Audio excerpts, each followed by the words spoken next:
Okay. Okay. We are live. Okay, great. Yeah. That's great. Okay. Welcome everybody. Welcome everybody who's tuning in to this very special shiur. I just want to start by being poseh b'chod hachsanya, a very interesting hachsanya. I want to thank the RABBI website and Kilat RABBI for hosting this shiur in memory of my father. I really appreciate it. I particularly want to thank Max Rabin for his technical support in setting this up. So I hope this is a successful endeavor, trying to broadcast this live. I was just thinking, my father's Yahrzeit, his Bayom is ROSH CHODESH NISSAN, and he actually passed away on a Wednesday night 3 years ago. And I was just thinking that, especially given the time that we're in, that maybe it would be just worthwhile, a little bit of tefillah before the Torah. So the tefillah will take the form of a little bit of singing, perhaps. Nobody has to feel uncomfortable to sing, but if you want to sing, you're welcome to sing. And if you can join us, I don't know how to imagine how many people are singing on, in their house, but these are two songs that my father particularly connected with. We'll sing two short songs, and then we'll launch into some Divrei Torah.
Should be in front of Kadosh Baruch Hu. We know the zechuyos that we can get, and as Hashem, we're getting there. But we have a ways to go, and our tefillah should be in front of Kadosh Baruch Hu.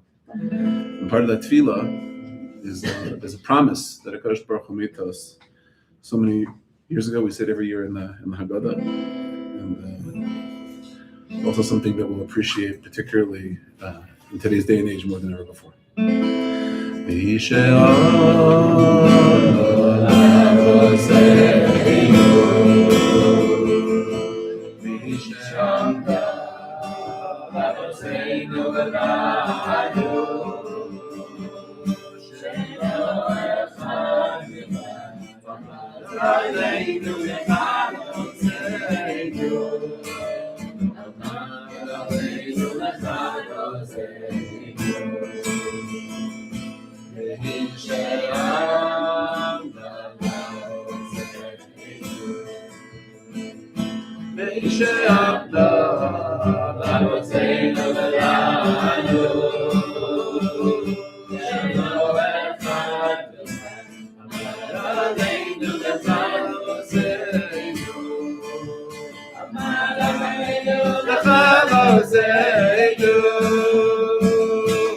הקדוש ברוך הוא מצילנו, מצילנו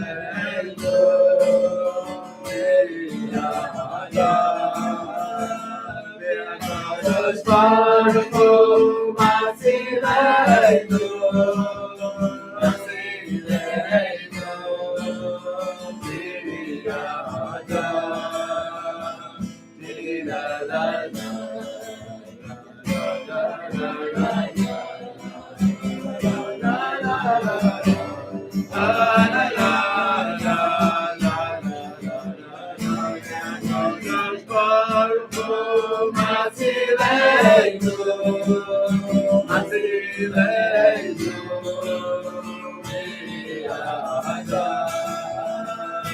הקדוש ברוך הוא מצילנו, מצילנו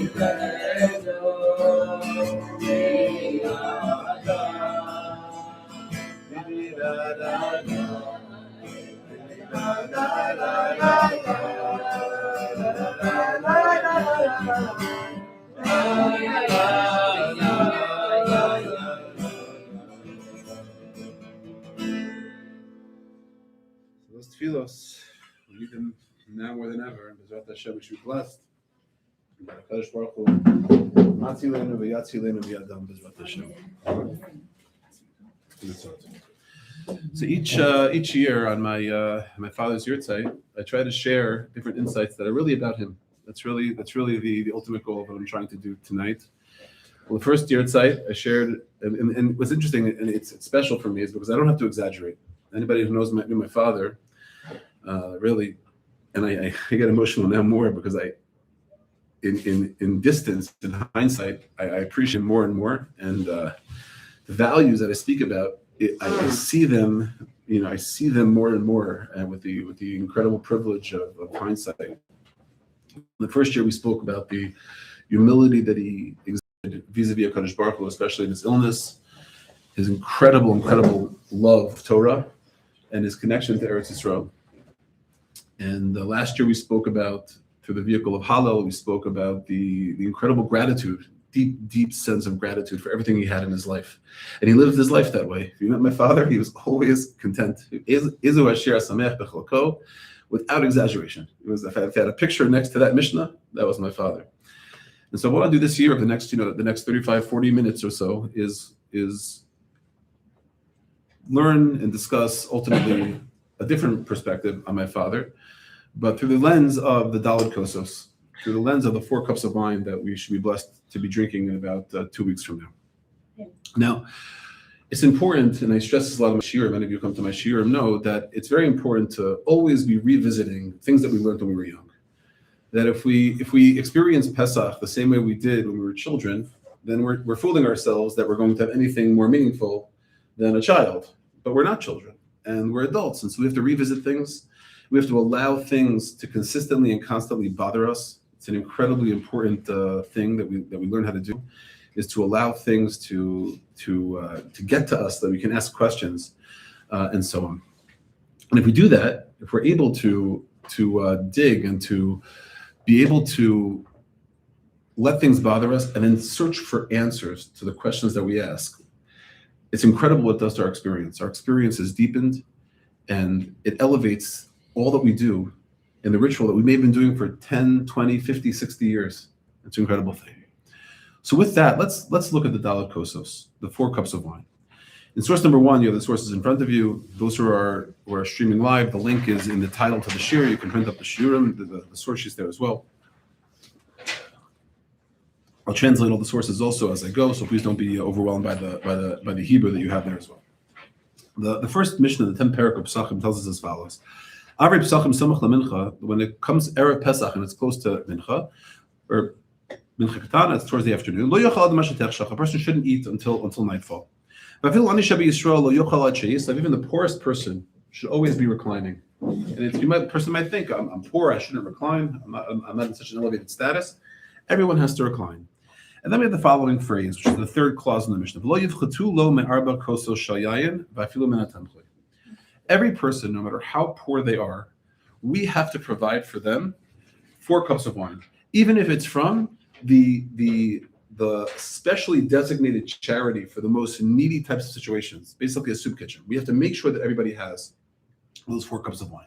And we'll come back to the exaggerated sort of formulation, how extreme that is. But at first blush, when some of the Rishonim learn this Mishnah, what they basically see is that the 4 cups of wine are no different. Each of them is no different. All of them collectively in a certain way, no different than any other mitzvah that we have over a cup of wine. The Mishnah is written in the singular. We shouldn't diminish, we shouldn't limit any individual from having the 4 cups of wine. So Tosfos in source number 2 says, first line, Mitoch halashon mashma katzas she'ein noston lebanav v'levnei beis loki'im la'atzmo v'hu motzi es kulam b'shalo.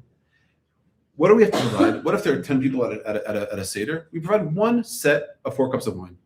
What? Just like what? He says exactly what? Just like the Maishna Arba Kosos Mikiddush the Chol Hashanah Echad Motzias Kulam. It's no different than Kiddush the rest of the year. Just like a Kiddush the rest of the year, 1 person typically will be Motzi everyone at the table for the din of Shumei Ka'ona. It's as though they said it. So too the Dalet Kosos, the 4 cups of wine are no different than Kiddush the rest of the year. And he goes back and forth. Tosfos goes back and forth with this discussion. Is it true? Is it not true? Does everybody have to have their own cups of wine? Does everybody have to drink their own cups of wine? The rest of the year, for sure, we do not. 1 person can drink the wine, and that's all. We're done. And in the end, Tosfos says, it's a chumrah that everybody has to have their own wine. But really, it sounds like, and this is a simple reading, there are other different interpretations of Tosfos, but the simple interpretation of Tosfos is that all we really need to have is 1 set of 4 cups of wine, and it's no different than Kiddush the rest of the year. And then what happens is as follows, is that all the 4 cups of wine, they all follow the same sort of structure. Kiddush is 1 person being Motzi Kiddush. Then we have the second mitzvah of Amira. We have a second mitzvah at the Seder that involves speaking, which is the Sipur Yetzias Mitzrayim. We have a kos for that. We have a kos for benching, and we have a kos for Hallel.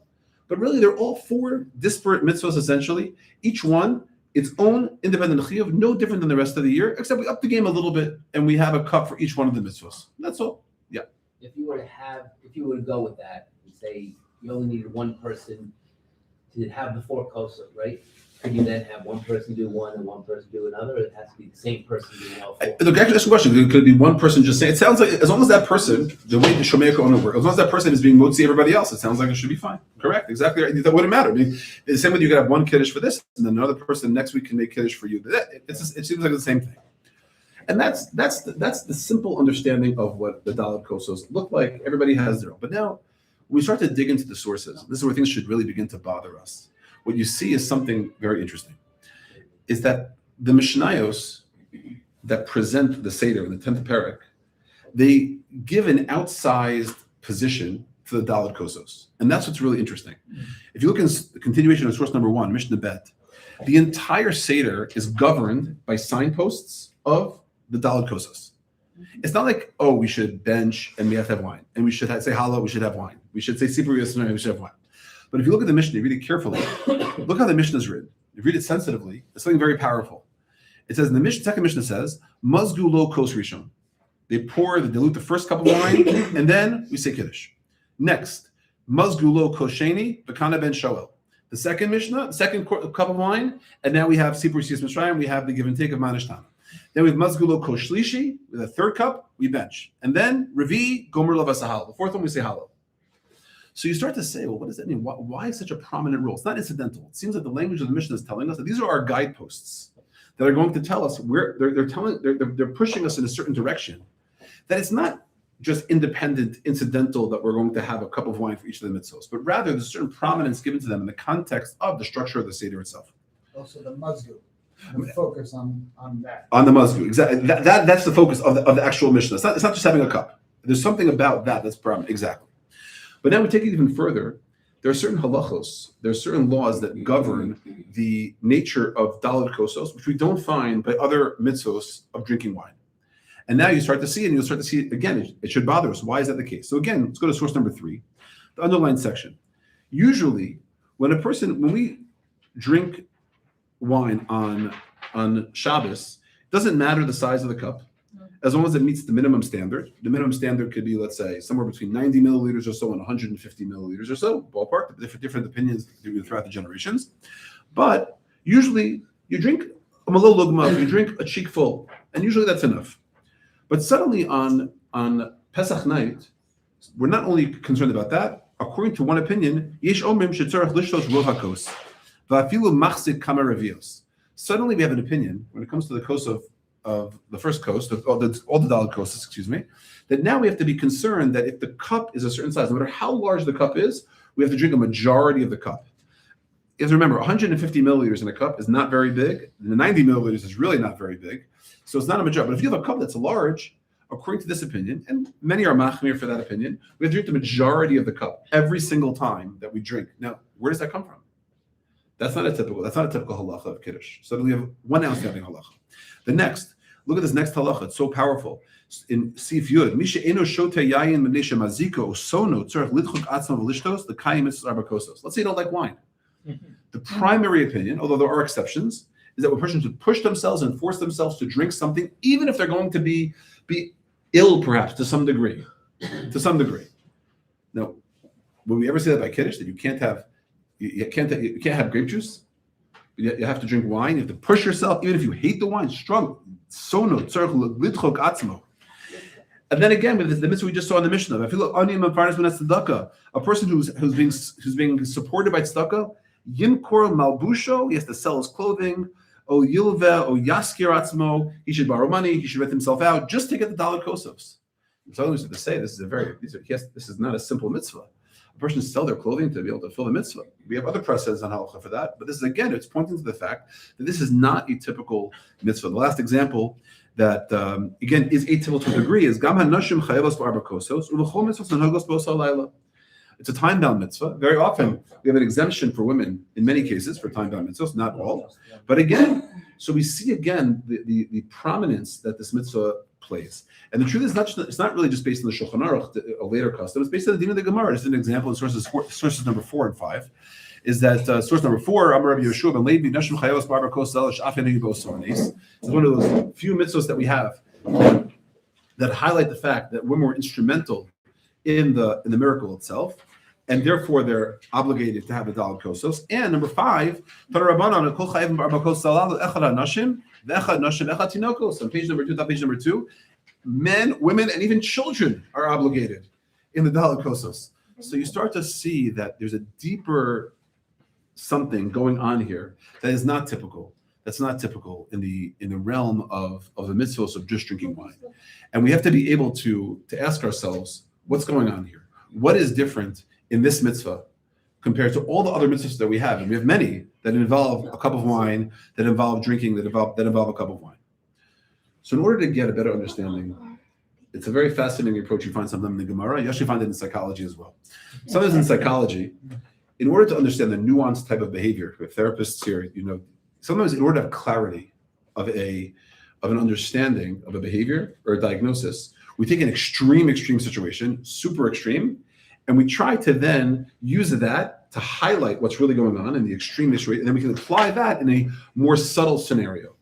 So in halacha, sometimes you find as well, in order to highlight certain nuances in halacha or certain components in halacha, the Gemara will give a more extreme situation, and then in the extreme situation, when we see the different components, because it's such an extreme situation, we can then highlight the more nuanced understanding of the mitzvahs themselves. So in source number 6, as an example, the Gemara tells us as follows: Arba kosas halalu tzarich sheyehi b'hem kedei mazigas kos yafeh. We got a certain shiur that we have to have, a certain measurement we have to have for each of the cups. But now, in those days, the wine was very, very concentrated to the point where it was unpleasant. It wasn't drinkable, really, and it has a certain unique status. So the Gemara wants to know, what if a person takes this wine? It's not a pleasant wine that we have nowadays. It's diluted. It's painful to drink, objectively, essentially. But he drinks that. She drinks that for the daled kosos. Are you able to fulfill the mitzvah of daled kosos with that type of wine? So the Gemara says, Shota'an chai, Yotza, Shota'an bevadacha, Yotza. If a person drinks the plain undiluted wine, they're Yotzei. And even if a person drinks either, let's say, 4 cups back to back to back, or 1 very large cup, the machlokes and the rishonim, they're also Yotzei. So the Gemara wants to know, what are you Yotzei? What have you fulfilled by drinking either one of these situations? Either that very, very thick, concentrated wine, or drink them back to back to back all at once. So the Gemara says, skip now down to the next line, Shota'an chai. Let's say a person drinks it concentrated. Amar Rava, Yidei yayin yatsa, the obligation to drink wine he's fulfilled, but yidei cherus lo yatsa, the obligation of freedom he has not been fulfilled. He has not fulfilled.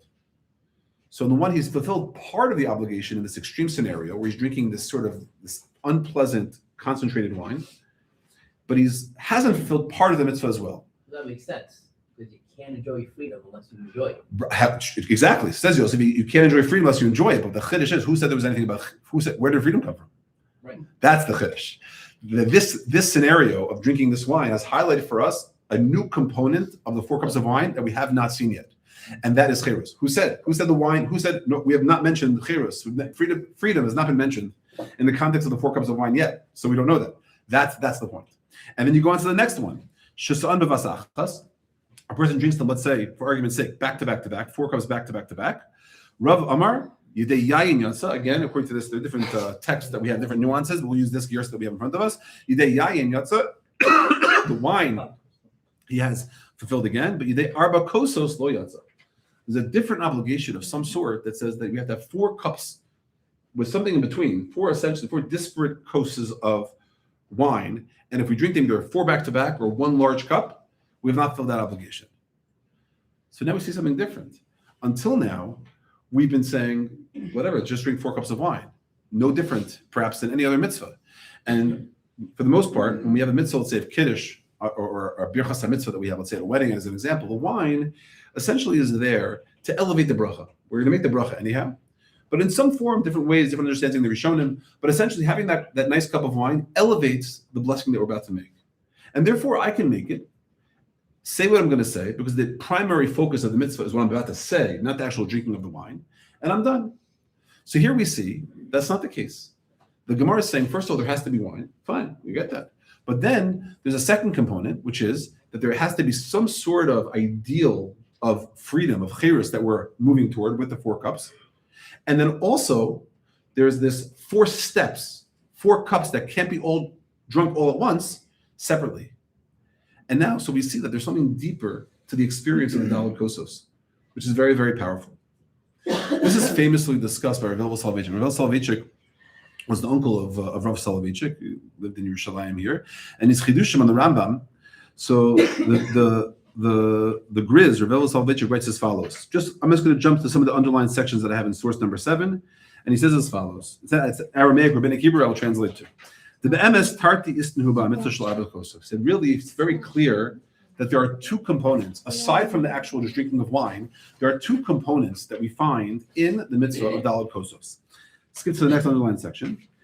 Harei dezel yisod hanach tarti mitzvos dasei Daled Kosos b'chdei sheyira atzmo derech cherus ki'iluhu ba'atzmo yatsa at mitzvah. Number 1 is there's an element of freedom that we have to ascend towards a point where we are viewing ourselves as being free. That's number 1. Then he says, and he goes on, and he said, but there's more to it. And he says, if you look to the second photocopied section at the bottom, Rotzelomar, the afagav the ikar hatakana shel Daled Kosos hu b'shvil sheyederech cherus. Even though the primary mitzvah is for freedom, aval kach hayta hatakana, but there was a second established component of the mitzvah that what? Sheyekol echad mihem kosh shel bracha v'nave b'mitzvah. So each one has to have its own mitzvah, while there's also this overarching component that's leading us towards freedom, this experience of freedom. 2 additional components. Each one has its own mitzvah, and separate from that, they're each part of a greater whole, moving us towards this vision, towards this experience of freedom that we experience on Seder night. And the truth is, it's really based on a Gemara. 2 Gemaras. Look at sources number 8 and sources number 9. You'll see very clearly the Gemara says this explicitly. The Gemara says in source number 8, Ravina Amar, Arba kasi takina rabbanan derech cherus. The 4 cups of wine were established really to get us towards it's a method, it's a mode of experiencing freedom of cherus. Gemara continues, Kol chad v'chad mitzvah api nafshehu. But each one is its own mitzvah. So it's a greater vision. We're moving towards freedom, but each step on its own has its own inherent value. Next Gemara as well. Amar lo Rav Chanan l'Rava shema mina berachas hamazon tonus. Because Amar lo arba kasi tikne rabbanan derech cherus kol chad v'chad naved b'mitzvah. So again, you see the same idea repeated in the Gemara. Essentially, what the Brisker Rav is saying is that there are two components to the mitzvah, and now with this we understand something so beautiful. Is that what the Dalet Kosos are really doing is as follows. They were established as guideposts to get us towards an end goal. There's a vision. There's a vision for the Seder. The vision for the Seder is to get us to experience freedom. And it's unique because at each stage, wine, as opposed to almost every other food that we might eat, it elevates us higher. We change a little bit more with a little bit more wine, a little bit more wine, a little bit more wine. And so there's a process that's unfolding that's leading us towards this ultimate goal, the vision of Cherus. But at the same time, they don't lose their independent value, the value that's inherent in each and every one of them. We're moving towards Cherus. They each are a step in the process, while they each retain their own independent value as a koshel bracha. Kiddush, Sipur Yetzias Mitzrayim, Birchas Hamazon, and Hallel. And that's a unique dialectic that we find within the mitzvah of Dalet Kosos. And the truth is that if you look at this now, with this background, if you read the Rambam, the way the Rambam in Hilchos Chametz and Matzah presents the mitzvah of Dalet Kosos, you see something very special. Source number 10, the Rambam writes, the very important mandate, the underlined section,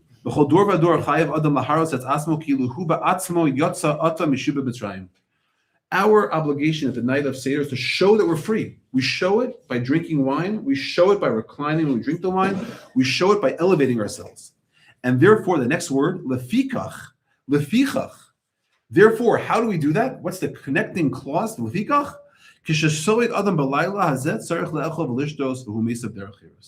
That's why we eat, we drink, we lean. That's why we drink the 4 cups of wine, says the Rambam, because it's an extension of the obligation that we have to be free. Each one is a step in acknowledging and ascending towards that final goal, the vision that we have. But if you go now to the very end, after he describes all the halachos, the very end there, halacha yud, but then he tells us, but don't forget that even though it's all part of the system, even though it's all part subsumed under the mitzvah, this obligation, YAHRTZEIT, according to the Rambam, to show that we're free, all part of the process, they each have their own independent identity. They each have their own independent value of being a koshel bracha. And so the Rambam, the way that he structures it is elegant, because that's really reflected in what the Gemara is telling us. Now,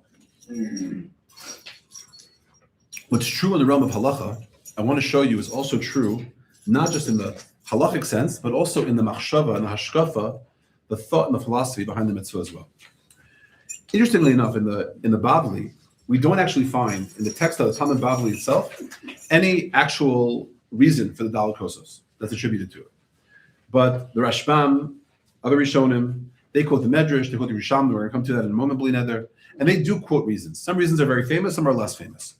The Rashbam, on page number 3, the Rashbam writes, at the very end of the source, number 11 on page number 3, he tells us, Umatzina b'Reishis Rabbah, Rav Huna b'Shem Rabbi Abba Amar Keneged Arba l'Shonei Geula ha'amurim b'Galus Mitzrayim v'Otzeiti v'Yitzalti v'Galti v'Lakachti.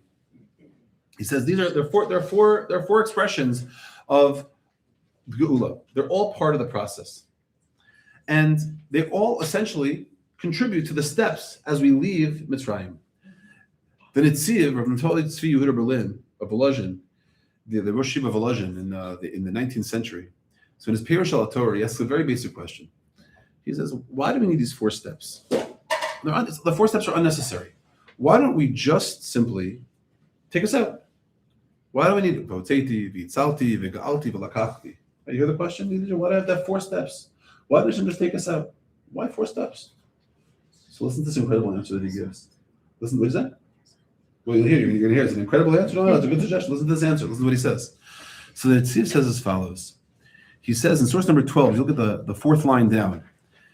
He says, "De muskal pashatu she'i efshar letzayer she'i ish hamoni shehu ke'eved kanani omei ba'avodas chomer levinim ve'ala b'meshech mu'at l'malas Yisrael."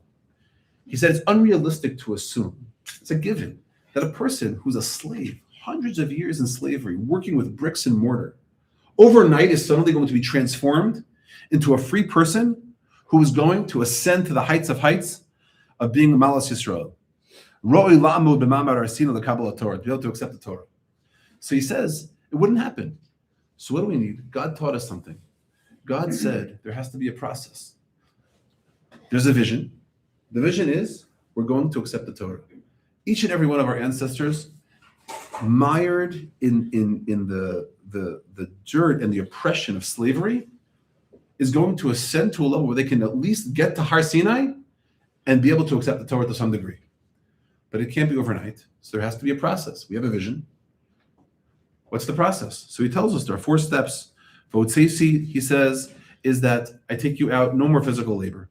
Number 2, v'hitzalti, suddenly now, even though you're still working, but you're going to be less meshuba to the government. Then number 3 is you're going to in Makas Bechoros, you're actually going to be completely free. And then number 4, I'm going to take you out, and then suddenly you're going to be free men with no work. And then he tells us something so insightful, which is very powerful. There are some people that actually have a minhag to have a 5th cup at the Seder. That 5th cup is the idea of a hevesi. I'm going to get you to the ultimate pinnacle. And he wants to know the Nitziv. Why is it that we all don't drink 5 cups? Why is the title of the Shiur Arba Kosot? Why not 5 Kosot? So says the Nitziv something powerful, a little bit jarring. He says, you know what? Because not everybody gets to that level.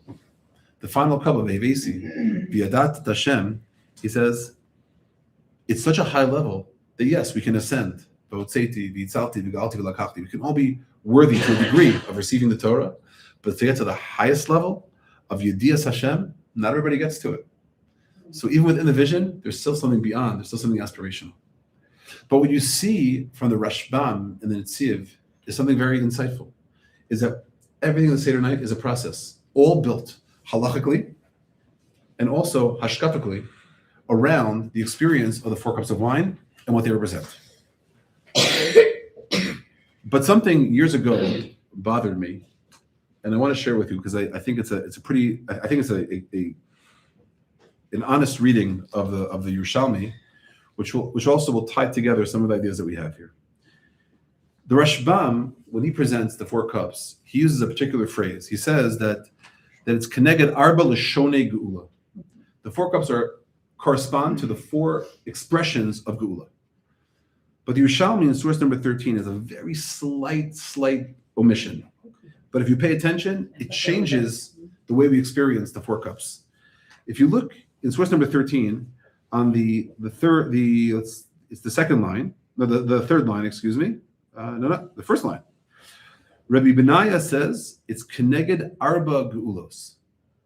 It corresponds to the 4 redemptions. What's not there? Lashonot. These aren't expressions of Geula. There are 4 distinct Geulas. And it bothered me. Why does the Rashbam have the Shonei Geula and the Yerushalmi only has Geulas? So I thought as follows, and it really ties into exactly the theme of tonight. So according to Rashbam, it's a process. And each one is an expression that's subsumed under the general heading of Geula.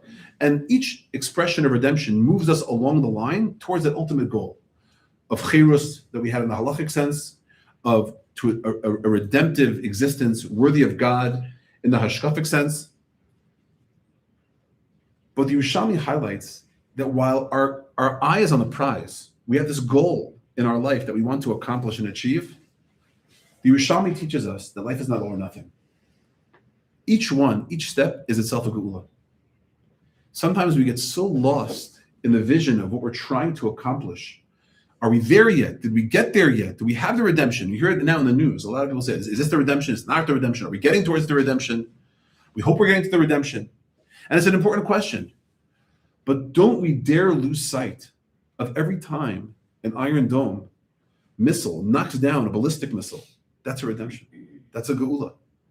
We've been privileged to have hundreds of geulas. Just look out the window. Don't look out the windows. See somebody else who's outside in the cloud of the mamad recording it for us so we can see it outside. And then we can say, that's a geula. Yeah. And that's what Yerushalmi is teaching us. Yerushalmi is teaching us, just like in halacha, we have the vision of chirus. We want to achieve a certain type of freedom. But each coast on its own is its inherent blessing, koshel bracha, has its own inherent value, so too in the hashkafa. When we're looking to be redeemed and we're looking towards a great accomplishments and closest to God, don't think it's an all or nothing proposition. Understand that each step as well has its own inherent value. And I was listening to a shiur this week, and I heard such a beautiful, beautiful example of how this idea manifests itself in the Seder. There are other examples as well, but I want to share with you one unique one. We have a tradition going back around 1100 years, at least from Rashi, that we lay out the Seder before the Seder starts. CHODESH, YAHRTZEIT, karpas, yachas, and we end with nirtza, right? And that's how we end. That's how we start the Seder. That's our vision for what the process is going to look like. Years ago, I don't remember. I don't think I did it in growing up. I think I started in our family. Before each stage of the Haggadah, we would sing just that step that we're up to. We would say CHODESH, and then we would go CHODESH, YAHRTZEIT. Yes, Daddy would say the whole thing at the very beginning, and then he'd say what we did so far and stop. There. Also, the same idea. And I thought to myself, so if you look in source number 14, the Sefer Nitei Gabriel Zinner, one of the great Hasidic Rebbeim, I think in Borough Park and now.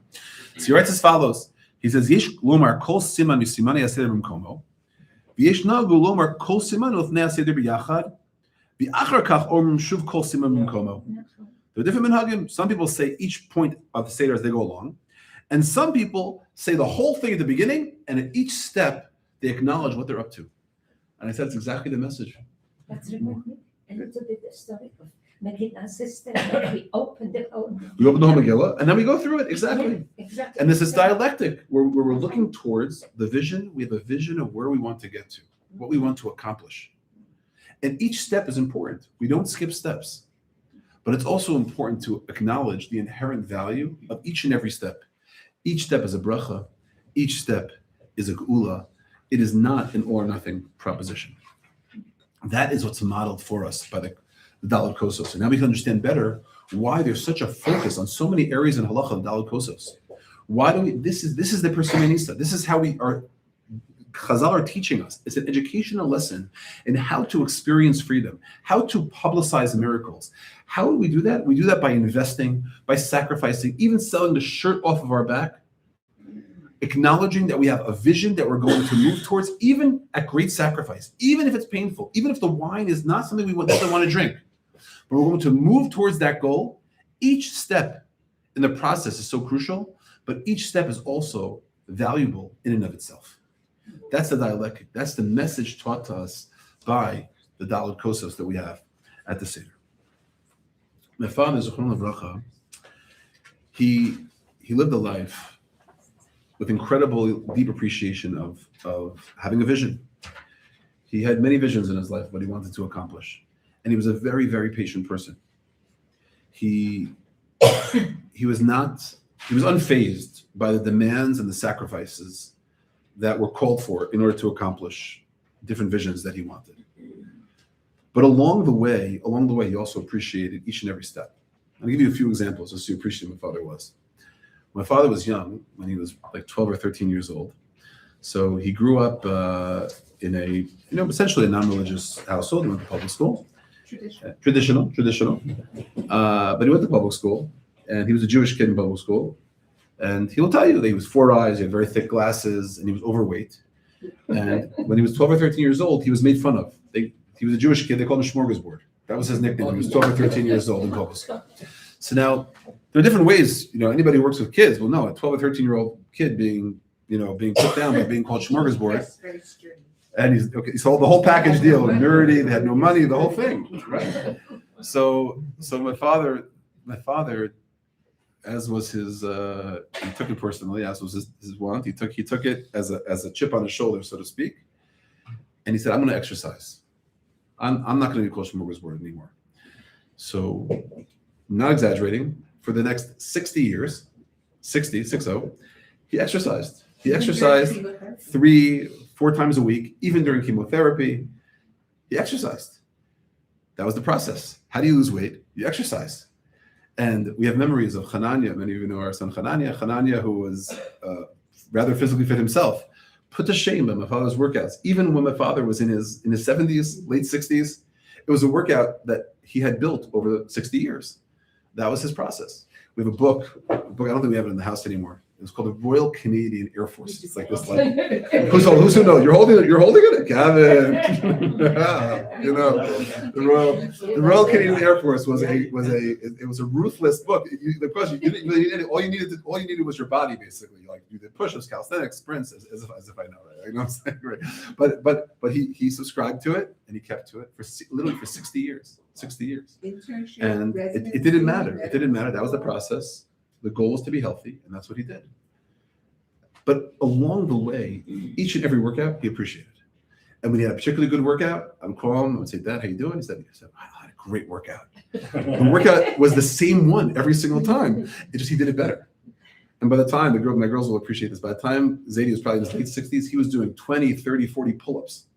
Oh, shit. Like I'm saying, not stam, you know, because it was the process that he began when he was about 12 years old. Almost 2 hours.